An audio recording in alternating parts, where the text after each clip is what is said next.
ന്യൂഡൽഹിയിൽ ജനരോഷം ആഞ്ഞടിക്കുകയാണ്. സത്യത്തിൽ നീറ്റ് പരീക്ഷാ വിവാദം, CBSE ചോദ്യപേപ്പർ ചോർച്ച, ഇതെല്ലാം ആദ്യമായാണോ സംഭവിച്ചത്? മുകളിൽ നിന്നാണ് അഴിമതി വരുന്നത്, താഴെ നിന്നല്ല. മുകളിൽ നിന്നാണ് പിഴുതെറിയേണ്ടത്. അത് ആരേറ്റെടുക്കും ആ ഉത്തരവാദിത്വം?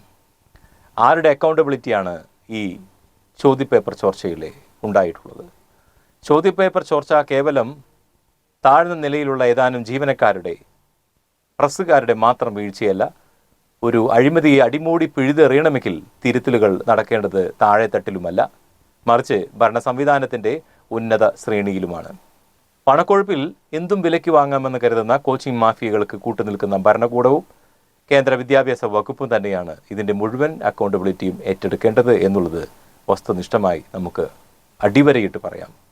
കേന്ദ്ര വിദ്യാഭ്യാസ മന്ത്രി ധർമ്മേന്ദ്ര പ്രധാൻ സ്ഥാനത്ത് നിന്ന് മാറി നിന്നുകൊണ്ട് വിദ്യാഭ്യാസ വകുപ്പിൽ സമഗ്രമായ പുനഃസംഘടന നടത്താതെ ഈ പ്രശ്നത്തിന് ശാശ്വത പരിഹാരമാകില്ല എന്നുള്ളതാണ് സത്യം. രാജ്യത്തിൻ്റെ വിദ്യാഭ്യാസ നയത്തെയും പരീക്ഷാ സുതാര്യതയെയും കാത്തുസൂക്ഷിക്കുവാൻ ഉത്തരവാദിത്തപ്പെട്ട ഒരു കേന്ദ്ര സർക്കാർ തയ്യാറാകാത്ത പക്ഷം ഈ ക്രമക്കേടിൻ്റെ പൂർണ്ണ ഉത്തരവാദിത്തം BJP ഭരണകൂടത്തിന് തന്നെയാണ് എന്നുള്ളത് നിസ്സംശയം പറയാം. മുതിർന്ന സാമൂഹിക പ്രവർത്തകൻ അണ്ണാ ഹസാരെ ഉൾപ്പെടെയുള്ള പ്രമുഖ വ്യക്തിത്വങ്ങൾ വിദ്യാർത്ഥികളുടെ ഈ അതിജീവന പോരാട്ടത്തിന് പരസ്യമായി പിന്തുണ പ്രഖ്യാപിച്ച് മുന്നിലേക്ക് വന്നതോടെ സമരം പുതിയൊരു തലത്തിലേക്ക് ഇപ്പോൾ ഉയർന്നിരിക്കുകയാണ്.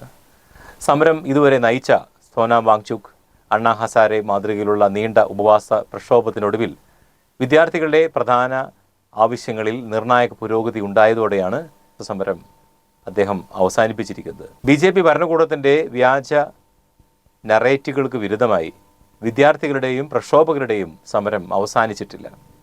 അഴിമതിക്കാരായ ഉന്നതരെ പുറത്താക്കുന്നതുവരെയും കോച്ചിങ് മാഫിയകളെ പൂർണ്ണമായി നിലയ്ക്ക് നിർത്തുന്നതുവരെയും തെരുവുകളിലെ പോരാട്ടം തുടരുമെന്ന് സമരസമിതി പ്രഖ്യാപിച്ചു കഴിഞ്ഞു.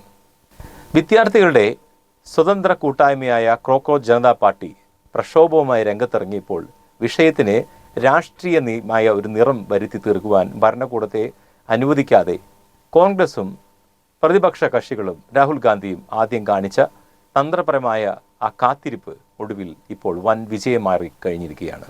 രഹസ്യാന്വേഷണ ഏജൻസികളെ അക്ഷരാർത്ഥത്തിൽ നിശബ്ദരാക്കിക്കൊണ്ടായിരുന്നു രാഹുൽ ഗാന്ധിയുടെ വിപ്ലവകരമായ മുന്നേറ്റം. കോൺഗ്രസ് അധ്യക്ഷൻ എന്ന നിലയിൽ മല്ലികാർജുൻ ഖാർഗെയുടെ ജന്മദിന ആഘോഷത്തിനെന്ന പേരിൽ ഒത്തുചേർന്ന നേതാക്കളെ തൊട്ടടുത്ത നിമിഷം തന്നെ പ്രഖ്യാപിക്കുകയാണ്, നമ്മൾ തെരുവിലേക്ക് ഇറങ്ങുകയാണെന്ന്. രാജ്യത്ത് തന്നെ ഏറ്റവും ഉയർന്ന സുരക്ഷയുള്ള പ്രധാനമന്ത്രിയുടെ വസതിയിലേക്ക്, അതിന് മുന്നിലേക്ക് പ്രതിപക്ഷ നേതാവ് രാഹുൽ ഗാന്ധി കുത്തിയിരുന്ന് സമരം ചെയ്തതോടുകൂടി കേന്ദ്ര ഭരണകൂടവും സുരക്ഷാ ഏജൻസികളും അക്ഷരാർത്ഥത്തിൽ അമ്പരന്നു പോയിരിക്കുകയാണ്.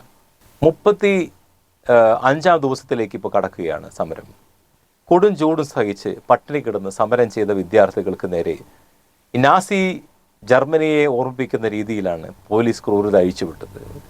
വിദ്യാർത്ഥികളുടെ തലമണ്ട തല്ലി പൊളിച്ചിട്ടുണ്ട്. ഒരു കുട്ടിയുടെ നില വളരെ പരുങ്ങിലാണ്. അതിൻ്റെ കൂടുതൽ വിവരങ്ങൾ പുറത്തുവിടുന്നില്ല. കണ്ണീർവാതകങ്ങൾ, പെല്ലറ്റുകൾ ഉപയോഗിച്ചുള്ള സമരം.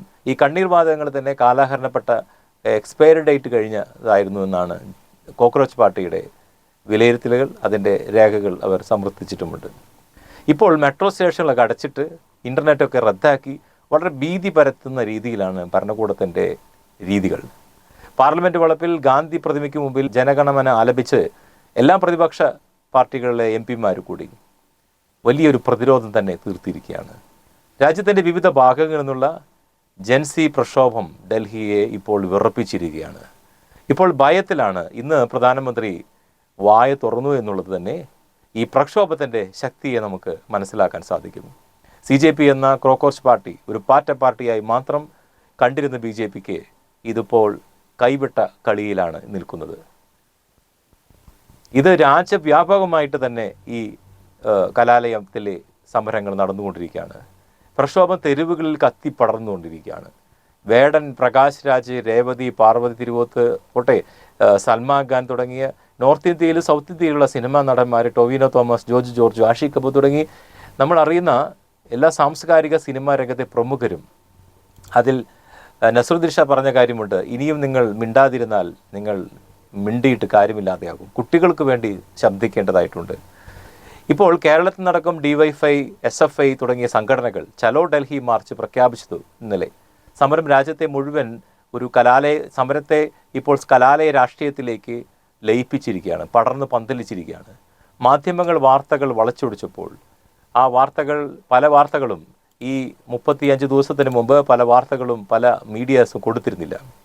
അതിനെ ഗോദി മീഡിയ എന്നാണ് അവർ പറഞ്ഞ് പരിഹസിക്കുകയും പല മീഡിയകളുടെയും വിദ്യാർത്ഥികളുടെ അവകാശങ്ങൾക്ക് വേണ്ടി തെരുവിൽ പോരാടുന്ന രാഹുൽ ഗാന്ധിയും കോൺഗ്രസും പ്രതിപക്ഷത്തിൻ്റെ വിപ്ലവകരമായ ശക്തിയായി വീണ്ടും അടയാളപ്പെടുത്തുന്നു. കച്ചവട മാഫിയകൾക്കും ഏകാധിപത്യ ഭരണകൂടത്തിനുമെതിരെ വിദ്യാർത്ഥി യുവജന നടത്തുന്ന ഈ ഐതിഹാസിക പോരാട്ടം ഇന്ത്യയുടെ രാഷ്ട്രീയ ഭൂപടത്തെ ഒന്നാകെ മാറ്റി എഴുതുമെന്ന് തീർച്ചയാണ്. അതിൽ ശ്രീലങ്കയെ പോലെയോ നേപ്പാളിലെ പോലെയോ ബംഗ്ലാദേശെ പോലെയോ രാജ്യം തകർത്തുകൊണ്ടല്ല, ജനകീയ മുന്നേറ്റങ്ങളെ അതിൻ്റെ അർത്ഥവത്തായ രീതിയിൽ തന്നെ മനസ്സിലാക്കി വിദ്യാർത്ഥികളോട് അനുഭാവപൂർവ്വം പെരുമാറണമെന്നാണ് ഇന്ത്യൻ സമൂഹം ആവശ്യപ്പെടുന്നത്, മലയാളി ആവശ്യപ്പെടുന്നത്, ഇന്ത്യക്കാരൻ ആവശ്യപ്പെടുന്നത്. എല്ലാവർക്കും നല്ല ഒരു ദിവസം നേർന്നുകൊണ്ട് നിർത്തട്ടെ. നന്ദി.